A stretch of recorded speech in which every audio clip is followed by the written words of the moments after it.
Perkenalkan, nama saya Vina Moiletemia dengan NIM 20190410140038 dari Prodi Manajemen Universitas Cendrawasih. Di sini saya akan membahas tentang apa itu analisis regresi dan korelasi. Analisis regresi atau regression analysis adalah prosedur statistik untuk mengestimasi hubungan rata-rata antara variabel yang tergantung, misalnya penjualan, dan atau lebih variabel yang bebas, misalnya harga dan iklan.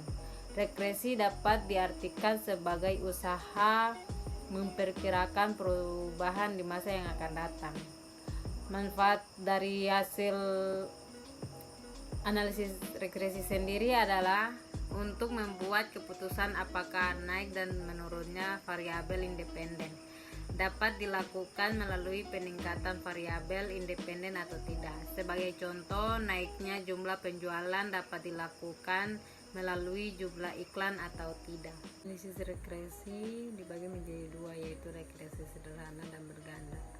Regresi sederhana yang terdiri atas sebuah variabel bebas seperti jam kerja langsung atau jam mesin saja, sedangkan regresi berganda meliputi dua atau lebih variabel bebas.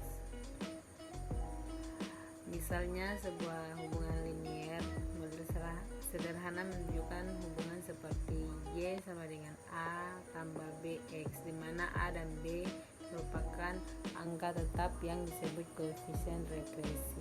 Adapun analisis regresi dan pengambilan keputusan. Analisis regresi sering dipakai sebagai pendukung dalam pengambilan keputusan dalam konteks kemungkinan yang bisa terjadi di masa yang akan datang, sebagaimana pendapat yang dikemukakan oleh James R. Evans, yaitu two both category of regression model are used often in business setting. Yang pertama, regression model of cross-section data such as we just described, and yang kedua, regression model of time series data in which independent variable are time or some function of time and they focus on prediction the future. Pengambilan keputusan dapat dilihat dari segi pengolahan data yang dilakukan secara regresi tersebut yang nanti menunjukkan ada pengaruh atau berpengaruh, bahkan masuk ke dalam kategori tidak berpengaruh no relationship. Dapat dilihat juga dari kondisi analisis, terdapat harga saham yang bisa terjadi periode selanjutnya.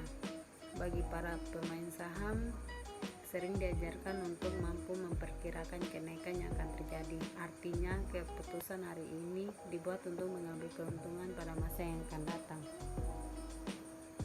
Asumsi model regresi dibagi menjadi 5, yaitu data yang dianalisis jenis interval dan ratio, data yang dipilih secara acak atau random, data yang dihubungkan berdistribusi normal, data yang dihubungkan berpola linier, dan data yang dihubungkan mempunyai pasangan yang sama sesuai dengan subjek yang sama.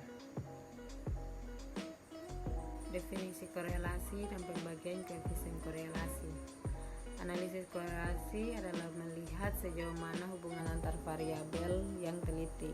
Kuatnya hubungan antar variabel yang dihasilkan dalam analisis korelasi dapat diketahui berdasarkan besar kecilnya koefisien korelasi yang harganya -1 atau -1 sampai dengan +1 atau +1. Berarti hubungan variabel tersebut sempurna negatif atau sempurna positif. Pembagian koefisien korelasi ada dua. Yang pertama, koefisien korelasi Pearson. Korelasi ini dikemukakan oleh Karl Pearson tahun 1900. Kegunaannya untuk mengetahui derajat hubungan antara variabel bebas independen dengan variabel terikat dependen.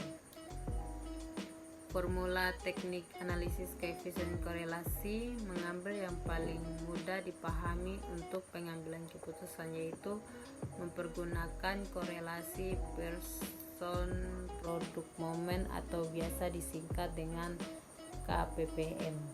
Yang kedua, koefisien korelasi Spearman-Rank. Korelasi Spearman-Rank sumber data untuk kedua variabel yang akan dikonversikan dapat berasal dari sumber yang tidak sama. Jenis data yang dikonversikan adalah data ordinal serta data dari kedua variabel tidak harus membentuk distribusi normal. Jadi korelasi Spearman-Rank adalah bekerja dalam data ordinal atau berjenjang atau beranking dan bebas distribusi. Ada pula analisis korelasi dan pengambilan keputusan. Dalam pengambilan keputusan dengan pendekatan analisis korelasi, maka kita dapat memperhatikan kedua rumus tersebut. Misalnya bagaimana sistem bekerjanya rumus korelasi persen produk momen dalam mendukung proses pengambilan keputusan.